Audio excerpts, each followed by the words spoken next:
నేటి దిన వాక్య ధ్యానం కొరకు ప్రొవర్బ్స్ చాప్టర్ 13 వర్స్ 3, సామెతల గ్రంథం 13వ అధ్యాయము 3వ వచనం.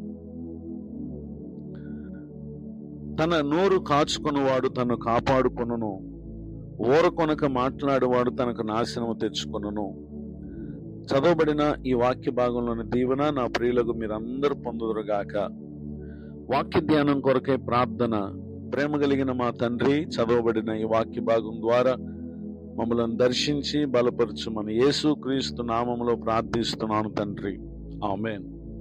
చదవబడిన ఈ వాక్య భాగంలో తను కాపాడుకున్న వ్యక్తి ఎవరో, తనకు నాశనం తెచ్చుకున్న వ్యక్తి ఎవరో ఇక్కడ తెలియజేస్తున్నారు. ఒకటి, నోటిని కాచుకున్నవాడు కాపాడుకున్న వ్యక్తిని, ఊరకొనక మాట్లాడేవాడు తనకు నాశనం తెచ్చుకున్నని దేవుని యొక్క వాక్యం సెలవిస్తూ ఉంది.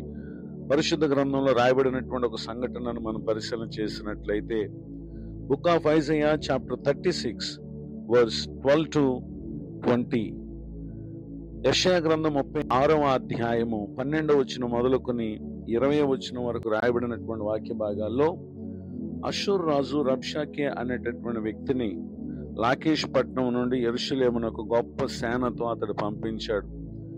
అయితే హిజ్కియా యూదా ప్రజలతో, అనగా యెరూషలేం పట్టణ నివాసులతో యెహోవా మనలను విడిపించును అనేటటువంటి విషయాలను వారికి చెప్తూ వస్తూ ఉంటే, ఈ రబ్షాకే యూదా ప్రజలతో అంటున్నాడు, హిజ్కియా చేత మోసపోకుడి, మిమ్మల్ని విడిపింప శక్తి వానికి చాలదు. యెహోవాను బట్టి మిమ్మల్ని నమ్మించి యెహోవా మనలను విడిపించును, ఈ పట్టణం అషూర్ రాజు చేతిలో చిక్కకపోవునని హిజ్కియా చెప్తూ వచ్చినటువంటి విషయాల గురించి మాట్లాడుతూ, హిజ్కియా చెప్పిన మాట మీరు అంగీకరింపవలదు అని చెప్పి అతడు వారిని కలవరపరుస్తూ ఉన్నాడు. అంతేకాక ఈ అషూరీయులు వీరి మీదకి వచ్చుటకు ముందు హమాతు, అర్పాదు, సెపర్వాయము, షోమ్రోను అనేటటువంటి ప్రాంతాల మీద యుద్ధాలకు వెళ్ళారు. అయితే యూదా ప్రజలకు ఆధారమైన దేవుడు వారికి లేడు. కారణం ఏంటంటే, వారు దేవునిని విడిచిపెట్టి తమ కొరకు పలు నమ్మకాలను వారు కలిగిన వారు. అయితే వారు పై వీరు చేసినటువంటి యుద్ధంలో అషూరీయులు వారిని ఓడించారు. అదే ఆలోచన చొప్పున వీరి విషయంలో కూడా అతడు ఆ విధంగా మాట్లాడుతూ వస్తే, యెషయా దీనిని గురించి ఈ విషయమై అతడు ప్రభువు సన్నిధిలో ప్రార్థన చేశాడు. అతని ప్రార్థన ఆలకించినటువంటి దేవుడు ప్రవక్త యెషయా ద్వారా సమాధానం ఇచ్చుట మాత్రమే కాదు గాని, దేవుడు తన ప్రజలకు కలుగు చేసినటువంటి అద్భుతమైనటువంటి విజయాన్ని మనం చూస్తే, book of Isaiah chapter 37 verse 36, యెషయా గ్రంథం 37వ అధ్యాయం 36వ వచనం. అంతటా యెహోవా దూత బయలుదేరి అషూరు వారి దండుపేటలో 185,000 మందిని మొత్తెను. ఉదయమున జనులు లేవగా వారందరూ మృతకళేబరములుగా ఉండిరి. చదవబడినటువంటి ఈ వాక్య భాగంలో ఊరకొనక మాట్లాడుతూ వచ్చినటువంటి రబ్షాకే, అతని సైన్యము, వారందరూ కూడా దేవుని ప్రజల చేతిలో ఓడిపోయినటువంటి విషయాన్ని, అనగా వారు తమకు నాశనాన్ని కొని తెచ్చుకున్నటువంటి విషయాన్ని ఇక్కడ మనం చూస్తూ ఉన్నాం. ఈ మాటలు వింటున్న నా ప్రియ సహోదరి సహోదరులు, ఊరకొనక మాట్లాడుట అది మనకు నాశనాన్ని కొని తెస్తుంది.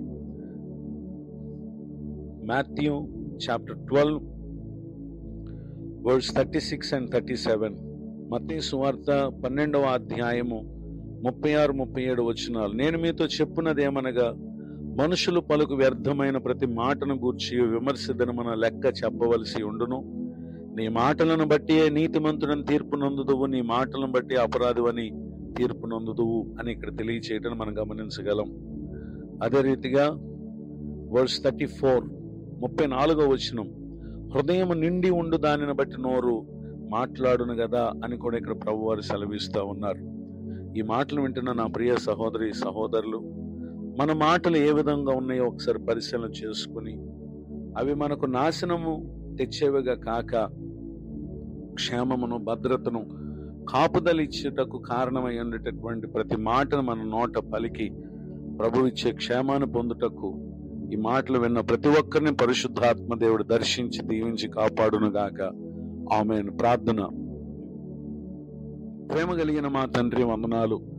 నేడు విన్న ఈ మాటల ద్వారా మా నోటి మాటలు మీ దృష్టికి అంగీకారముగా ఉండినట్లుగా ప్రవర్తించడానికి సహాయం చేయండి. దైవజనులను, వారి కుటుంబాన్ని, సేవా పరిచయను దీవించండి. కృంగిన వారిని, దుఃఖితులను వేదనలో ఉన్న వారిని జ్ఞాపకం చేసుకునండి. మరొక నూతన సంవత్సర దయా కిరీటాన్ని ఈ దినం పొందిన మా ప్రియులను మీరు ఆశీర్వదించి మేలు కలుగు చేసి కాపాడమని, ముందున్న దినములన్నిటి మా ప్రియుల ప్రయత్నాల్లో సఫలపరచమని యేసు క్రీస్తు నామములో ప్రార్థిస్తున్నాను తండ్రి. ఆమేన్. తండ్రి, కుమార, పరిశుద్ధాత్ముడు తోడే నడిపించునుగాక. ఆమేన్. నేడు విన్న ఈ మాట